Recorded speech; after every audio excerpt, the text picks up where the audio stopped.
So wala kang puwet at maliit din ang hita mo. I got you. Dahil ang mga workout natin today, pampalaki ng puwet at pampalaki ng hita. 3 times a week ko gawin ng mga workout exercises dito.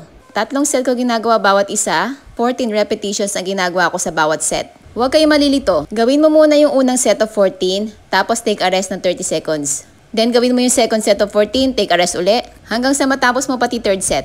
Pero kung hindi mo kaya mag-workout dahil sa nature ng work mo o dahil busy ka as a student, at gusto mo lumaki ang puwet mo ng mabilisan, gamitan mo ng hack na to. Ito yung padded cycling na trending dito sa TikTok na instantly palalakihin ang puwet mo. Tingnan mo naman ang kapal ng pads niya, cycling pa lang yan pero may puwet na. 2-in-1 na rin to, pwede rin siya sa mga walang balakang kasi may extra pads din siya para sa balakang. Pero kung mabalakang ka na at puwet lang gusto mong palakihin, pwede mo namang i-remove yung pads sa balakang. Nilalagay lang naman yung pads sa bulsa kaya pwedeng tanggalin kung kailangan o kung kailangan labhan. Pis din pala tela niya kaya hindi mahalatang may gamit ka nito. Kung ganitong quality rin ng cycling na may pampalaki ng puwet at balakang ang hanap mo, click mo lang yan link sa video.